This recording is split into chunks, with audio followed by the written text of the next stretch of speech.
Desarrollo cognitivo en la adolescencia. Como primer punto examinaremos la etapa piagetiana de las operaciones formales que posibilitan que un joven como Nelson Mandela visualice un mundo ideal. Empezaremos por el comienzo de este personaje tan famoso. Riley Ala, el nombre que le dio su padre a Nelson Mandela cuando éste nació en 1918, significa quien provoca problemas. Y eso es justo lo que Mandela hizo a lo largo de su larga y finalmente exitosa lucha contra el apartheid, el rígido sistema de separación y subyugación racial de Sudáfrica. La elección de Mandela como el primer presidente de raza negra de su país en 1994 fue la realización de un sueño que se formó desde su juventud. Fue un sueño que se encendió mientras Mandela estaba sentado escuchando tranquilamente a los ancianos de su tribu, que rememoraban la época ya pasada de autogobierno que era común hacia más de 100 años antes de la llegada del hombre blanco, una época de paz, libertad e igualdad. Mandela tenía sangre real, uno de sus ancestros gobernaba la tribu Tembe y su padre era el jefe de Beso, una pequeña aldea aislada en la reserva nativa llamada Transkei, donde nació Mandela. Parece haber heredado de su padre la orgullosa rebeldía y su terco sentido de justicia. No mucho después de su nacimiento, su padre, consejero de los reyes tribales, fue depuesto de su cargo luego de negarse a responder al citatorio que le demandaba presentarse ante el magistrado británico local, por defender sus prerrogativas tradicionales y desafiar la autoridad del magistrado. El padre de Mandela pagó con sus tierras y fortuna. A los 5 años, Mandela se volvió pastor y conducía las ovejas y ganado por los fértiles pastizales. Su madre lo bautizó dentro de la iglesia metodista y a los 7 años se volvió el primer miembro de su familia en asistir a la escuela. Fue su primera maestra la que le dio el nombre inglés de Nelson. Cuando Mandela tenía 9 años, su padre murió y su madre envió al niño a la sede de la tribu Keskewini. El regente en turno, que debía su puesto al padre de Mandela, se ofreció a convertirse en el guardián del niño y criarlo como si fuera su propio hijo. A medida que Mandela llegó a la adolescencia, observó las reuniones tribales, donde cualquier miembro podía expresarse y el regente le escuchaba tranquilamente antes de resumir el consenso. Este estilo de liderazgo impresionó profundamente al niño e influyó su propia actitud como líder en los años posteriores. También observó cómo su guardián presidía las juntas del consejo a las que los jefes menores llevaban sus disputas para que se juzgaran. Su fascinación con la presentación de los casos y el contrainterrogatorio de los testigos plantó las semillas para su ambición de convertirse en abogado, una ambición que podría satisfacer en su adultez joven. De los jefes y dirigentes visitantes, Mandela escuchó las historias sobre los antiguos guerreros africanos que habían luchado contra la dominación occidental. Estas historias inspiraron su interés en la historia de su pueblo y establecieron las bases para su activismo político. A los 16 años, Mandela fue sometido a la circuncisión, el ritual tradicional por medio del cual un niño varón se convierte en hombre y puede participar en los consensos tribales. En la ceremonia final, el principal orador dio la nota discordante. Dijo que la esperanza que representa la hombría era una promesa vacía en una tierra donde los africanos eran un pueblo conquistado. Las influencias formativas de los años de adolescencia de Mandela ayudaron a modelar su pensamiento moral y político y la obra de su vida. Las lecciones que había aprendido sobre liderazgo y sobre las glorias pasadas de su pueblo le resultaron útiles mientras dirigía la resistencia ante un régimen cada vez más represivo, primero en las calles y después desde su prisión en una isla. Esas lecciones permanecieron con él al momento que finalmente logró negociar una nueva constitución no racial y elecciones libres, logros por los que recibió el Premio Nobel de la Paz en 1993. Aspectos de maduración cognitiva. Los adolescentes no solo se ven diferentes de los niños menores, también piensan y hablan de forma diferente. Su velocidad de procesamiento de información continúa en aumento. aunque no de manera tan espectacular como en la tercera infancia, aunque es posible que su pensamiento siga siendo inmaduro en algunos sentidos. Muchos adolescentes tienen la capacidad de razonamiento abstracto y de sofisticados juicios morales. Asimismo, pueden planear de manera más realista para el futuro. Etapa piagetiana de las operaciones formales. Los adolescentes entran en lo que Piaget considera como el más alto nivel de desarrollo cognitivo. Las operaciones formales, es decir, la etapa final del desarrollo cognitivo que se caracteriza por la capacidad de pensar de manera abstracta, cuando desarrollan la capacidad de pensamiento abstracto, este desarrollo, que en general ocurre aproximadamente a los 11 años de edad, proporciona una manera nueva y más flexible de manipular la información. Al no estar limitados al aquí y ahora, los jóvenes pueden comprender el tiempo histórico y el espacio extraterreno. Pueden utilizar símbolos para representar símbolos, por ejemplo, donde la letra X representa un número desconocido, y en consecuencia pueden aprender álgebra y cálculo. Pueden apreciar mejor las metáforas y las alegorías, y por consiguiente pueden encontrar significados más profundos en la literatura.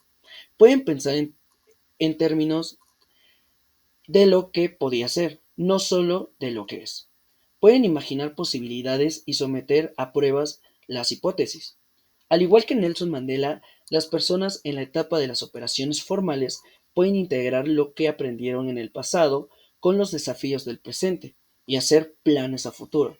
La capacidad para pensar en términos abstractos también tiene implicaciones emocionales. Antes, un niño podía amar a sus padres o odiar a un compañero de clase. Ahora un adolescente, como el joven Mandela, puede amar la libertad o odiar la explotación. Lo posible y lo ideal capturan tanto la mente como el sentimiento. Desarrollo del lenguaje. El uso del lenguaje en los niños refleja su nivel de desarrollo cognitivo. Los escolares son bastante competentes cuando utilizan el lenguaje, pero la adolescencia trae consigo refinamientos adicionales. El vocabulario continúa aumentando a medida que los materiales de lectura se vuelven más adultos. Para los de 16 a 18 años de edad, la persona joven promedio conoce cerca de 80.000 palabras. Con la llegada del pensamiento abstracto, los adolescentes pueden definir y analizar las abstracciones tales como amor, justicia y libertad. Es más frecuente que empleen términos como sin embargo, por el contrario, en todo caso, por consiguiente, efectivamente y probablemente para expresar relaciones lógicas. Se vuelven más conscientes las palabras como símbolos que pueden tener múltiples significados y se deleitan en utilizar ironías, juegos de palabras y metáforas. Cambios del procesamiento de información en la adolescencia.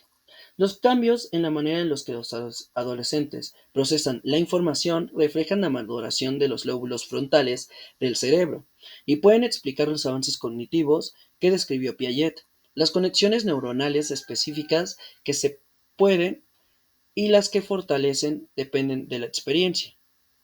En consecuencia, el progreso es el pensamiento cognitivo tiene grandes variaciones entre cada una de los adolescentes. Los investigadores han identificado las categorías amplias de cambio mesurable en el procesamiento de información. Cambio estructural. Los cambios estructurales en la adolescencia pueden incluir aumento en la capacidad de procesamiento de información e incremento en la cantidad de conocimiento almacenado en la memoria a largo plazo.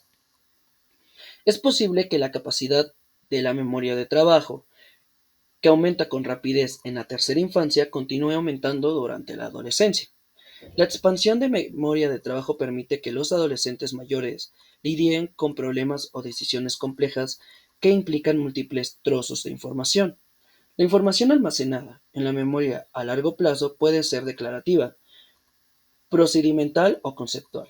El conocimiento declarativo, saber qué, consiste de todos los hechos que ha adquirido una persona, como saber que 2 más 2 es igual a 4 y que George Washington fue el primer presidente de Estados Unidos. El conocimiento procedimental, saber cómo, consiste de todas las habilidades que ha adquirido una persona, como adquirir la capacidad de multiplicar y dividir y de conducir un automóvil. El conocimiento conceptual, saber por qué, es una comprensión de, por ejemplo, el por qué una ecuación algebraica sigue siendo verdaderamente si se suma o resta la misma cantidad de ambos lados. El cambio funcional es el segundo punto, son los procesos para obtener, manejar y retener la información, que son los aspectos funcionales de la cognición.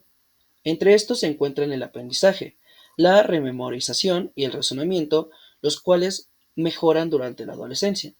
Entre los cambios funcionales más importantes están el incremento continuo en velocidad de procesamiento y un desarrollo adicional de la función ejecutiva, que incluye habilidades tales como la atención selectiva, toma de decisiones, control de inhibitorio de las respuestas impulsivas y manejo de la memoria de trabajo.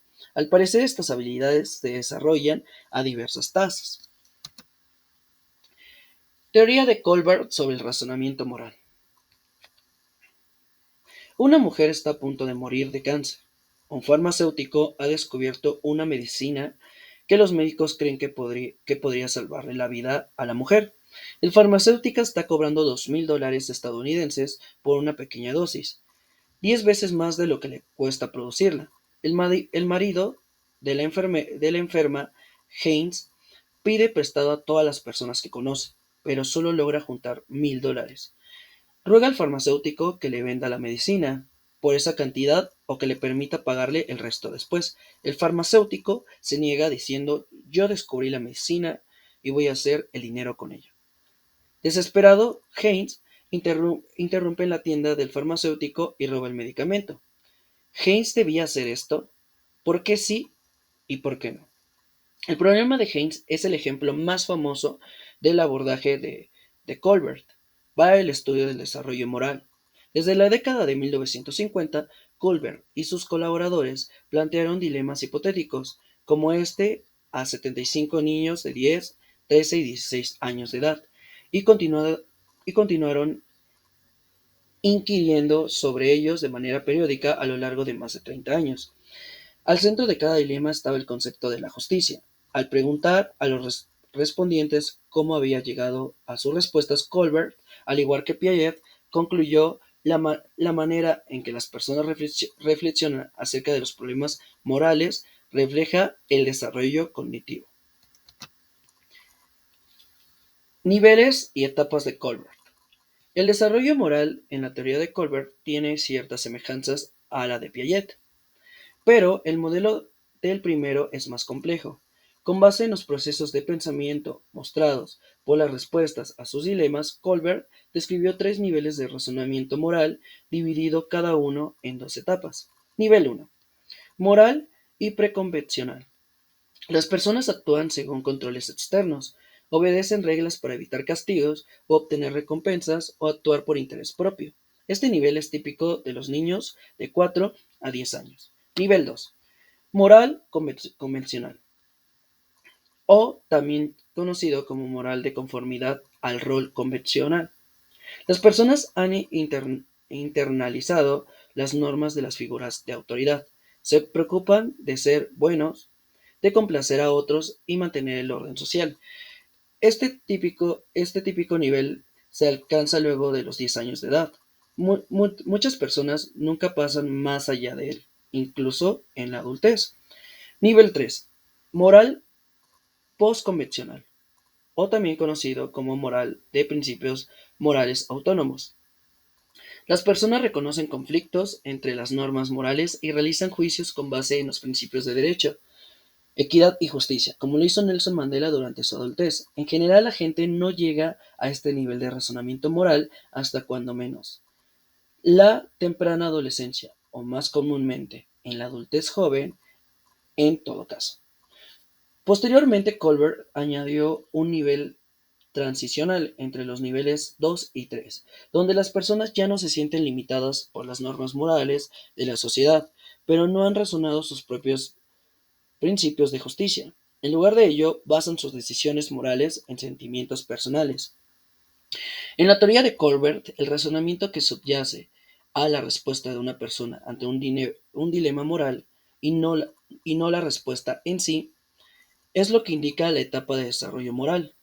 ¿Cómo, cómo dos personas que dan respuestas opuestas pueden estar en la misma etapa si su razonamiento se basa en factores similares? Algunos adolescentes, incluso algunos adultos, permanecen en el nivel 1 de Colbert. Como ocurre con los niños pequeños, buscan evitar el castigo o satisfacer sus necesidades. La mayoría de los adolescentes y adultos parecen estar en el nivel 2, generalmente en la etapa 3. Se conforman a las costumbres sociales, defienden el status quo y hacen lo correcto para complacer a los demás u obedecer la ley.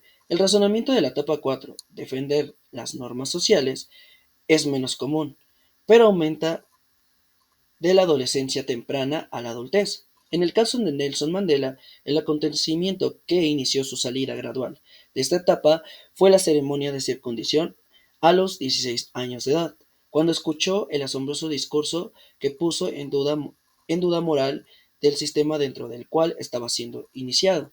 A menudo los adolescentes muestran periodos de desequilibrio aparente, donde avanzan de un nivel a otro o se basan en otros sistemas éticos como los preceptos religiosos, en lugar de alcanzar el sistema basado en la justicia que menciona Colbert.